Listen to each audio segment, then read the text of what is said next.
What's up YouTube? So today's video would be going to be on a strategy which I used in the past to recover from my right wrist injury. So again, I'm facing some issues with the left one, so I thought I would share this strategy with you. This is known as the contrast therapy, wherein you have to immerse the injured area in the hot and cold water alternately. So here I have a hot water and a cold water in front of me.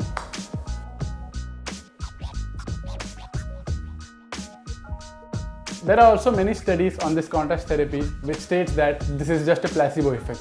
But since it has worked with me in the past, so I thought let's share this. And anyway, there is not much side effects with this therapy, so you're always in a win-win situation if you try this therapy to get some relief from your pain. So this strategy can be applied to all the strains and the sprains.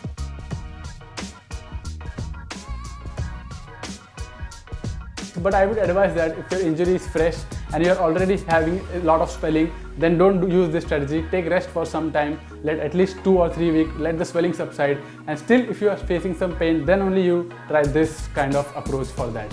So for the injuries in the extreme end, such as your wrist, elbows, your knees and ankles, you can use such tubs wherein you can immerse the local injured area into the water like this. Or if you are having injury in the central part of the body, such as in your bicep muscles, in your chest muscles, in your back, then you can use a ice pack and heat pack alternately for this method. And also this therapy can be used with the showers and bathtub to get relief from the muscle soreness and to reduce the fatigue, overall fatigue, by flushing out the lactic acid in your muscles. So there you have to use the ice bath, ice tub, or you can alternate between cold and hot shower. So there are also some precautions which you have to take before trying this therapy. So if you are having any fresh cuts or open wound near the injured area, then don't try this one. And also if you are having any cardiac issues, that is your fluctuating blood pressure, then also don't try this approach, as we are alternating between the hot and cold. It might change the blood circulation pattern, so which won't be properly suiting for you. So what you have to do here is you have to immerse your injured part in the cold water for 1 minute. Then without taking a break, you have to immerse that in the hot water for 3 minutes. Like this you have to do alternately for at least 20 to 30 minutes. Now let's see the logic behind this therapy. So as I will immerse my hand into this cold water, it will create a vasoconstriction, which means that your blood vessels in that region will shrink in size and the blood flow over there will be restricted. So the blood flow is now getting limited over that injured area. So you have to stay there for 1 minute so that all the blood vessels get shrunk in size, which means that it leads to vasoconstriction over there. Now immediately you have to lift your injured area and place it in the hot water. So when you place your injured area in the hot water, it will create a vasodilation, which means that the blood vessels will increase in size. So this alternate vasoconstriction and vasodilation will create a pumping action in your blood vessels, which will increase the blood flow into that injured area or the injured tissue, which will indirectly help you in the healing of that injured area. So this is the logic behind this contrast therapy. So I will show you how it's done.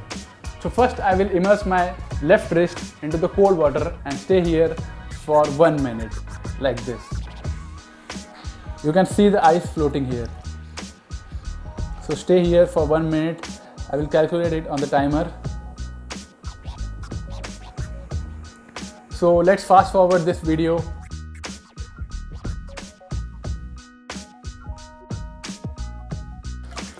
So now the 1 minute is done, and here you can see the vasoconstriction, which means that the blood vessels are shrunk in size and the blood flow here now is limited. Now without taking any break, I will directly immerse my hand into the hot water.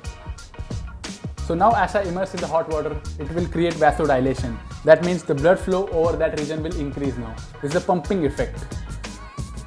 Now I am holding this hot water for 3 minutes. So again I will be fast forwarding this video. So this was the one round. So I placed my hand in the cold water for 1 minute, then I placed my hand in the hot water for 3 minutes. Now again, I will be placing my hand in the cold water for 1 minute here.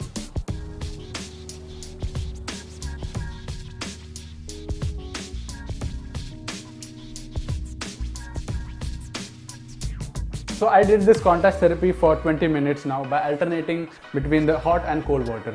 So as you continue doing this for 20 minutes, then the last set would always end up in the cold water. So when you approach to the 20th minute, you just keep your arm in the cold water for 1 minute and end this therapy like this. So you can see the ice floating here. So So you have to make sure that you end this therapy with a cold water immersion for 1 minute. So one more benefit which you will get using this approach is that it will also assist the flow of the lymphatic fluid. So as the blood has a central pumping system, which is the heart, lymphatic fluid doesn't have any pumping system. So it flows depending upon our movement, our exercises, and also when the blood vessels enlarge and shrink as we are doing with this approach. So this will also help you to increase the lymphatic fluid into the injured area and help you enhance your recovery.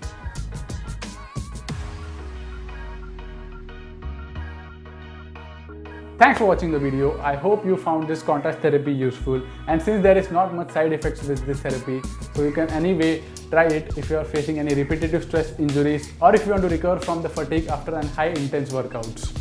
So to get the maximum benefits from this therapy, do it for 20 minutes at least for 3 to 4 weeks. And let me know your experience with this in the comment below. And if you found this video valuable, then give this video a like, share with everyone, and subscribe to my channel for more such informative videos.